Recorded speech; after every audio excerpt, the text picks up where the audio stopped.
What's going on, guys? Today I want to talk about where to apply speed in your golf swing, because this is something a lot of amateurs get wrong when hitting a golf ball. And I have my speed toad here to try to demonstrate this for you versus actually hitting a golf ball, because this is something you can work with in your own backyard.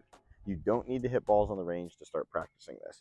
In the golf swing, you want to apply all of your speed right at the golf ball. You want to apply it in this much of an area, not this much of an area. A lot of people start applying speed too early in their downswing, which does lead to a more muscling it and casting it feel, but also you could be fast from here all the way through to here on your swing, and it's the same speed. You don't want to be 110 miles an hour here and 110 miles an hour here and 110 miles an hour at the ball.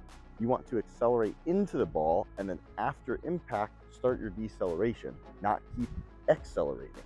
So here's a few common mistakes. One, just like I talked about, is putting too much speed in the downswing, so it looks like this. Now, that may look like I swung really hard and fast, but in theory, I did swing hard, but it wasn't super fast because I was the same speed that I was here as I was here in that swing. You can be more efficient and it looks slower actually, but be faster. So it'll look like this. And that's because all of that speed that I put here, here, and here in the previous swing was just at the ball in that swing. So here's a drill that I want you to do for that. Is one, and also, actually to back it up a second, I want you to pay attention when you're swinging something like the speed toad to where you hear the whip and the whoosh of the air. So when you're swinging, if you hear that whoosh in your backswing, or you hear the whoosh way too far in front of the ball, that was way early, you can actually tell where you're applying the speed most efficiently. We want to put the speed right at the ball or slightly in front of the golf ball. Look, so if you're somebody who applies speed too early in the downswing and all your speed's back here and you hear the whoosh back here primarily, you're gonna have to feel and picture that you wanna put the speed more out in this area. That's gonna require you to hold the lag more and hold the release of the club more. So even though you're picturing it happening here, realistically the speed's gonna happen more where the ball is. So hold the lag more, release it a little bit later. Now on the other end of the spectrum, if you are somebody that releases it out here and you're losing speed at the ball, because you're not fully releasing the club, you're going to have to do the exact opposite and feel the speed more back in this area, kind of off of your back foot. So right off this right foot is where you want to feel like the club is starting to kick and release, because ultimately your hands are still moving through the zone. Your hands are moving very fast. Your hands actually slow down in the golf swing to let the club catch up to it. But right here off your back foot, if you're somebody that releases it too early, trying to start releasing it there, your hands will actually move into position perfectly when the club is kicking at the ball, and that's how you actually put speed at the ball. So on both ends of the spectrum, you do have to over exaggerate that feel. Listen to where you're hearing the sound, but here's a drill I want you to do. I want you to start by taking it just back about halfway and doing a swing.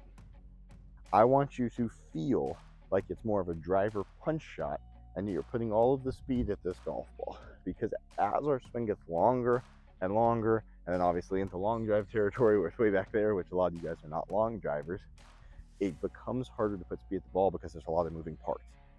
And it's very difficult to slowly accelerate, and then explode into that golf ball. It's typically an all or nothing feel for amateurs. So the worst thing possible you can do as an amateur golfer is take this club back and say this is the top of your backswing and start trying to put all the speed in there. You have to slowly let that club speed build and then release perfectly at that ball. So like I said with the drill, we're gonna start with a half backswing and accelerate through it. Half backswing and accelerate through it. Then slowly go back. So now go 3/4 and do it again. Then go into your full swing. The further back you go, it will become harder and harder to keep that same feel that you had on the punch shot, but that's what you need to continue to feel. In your speed building journey, when you go for a half swing, that's the acceleration you should feel in your golf swing. When you go 3/4, you should feel this first part is more just putting it into that half swing to then accelerate. And the full swing is then bringing it into the 3/4 swing, slowly accelerating a little bit more into the half swing, and then fully accelerating down. each part of that swing, you're slowly increasing the speed a little bit, a little bit, a little bit, until you fully put it at the golf ball. Listen, I've rambled a little bit in this video, and that's okay.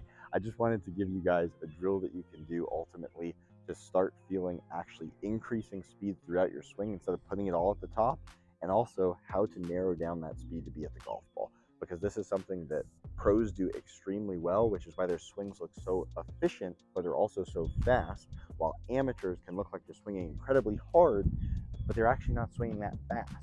So try this at home, get out in your garage, get yourself a speed toe, try it out, see if you can start applying more speed as a golf ball and stop losing power throughout the rest of your swing. Hope this helps. Let me know in the comments down below if you guys have any questions. Until next time, see you later.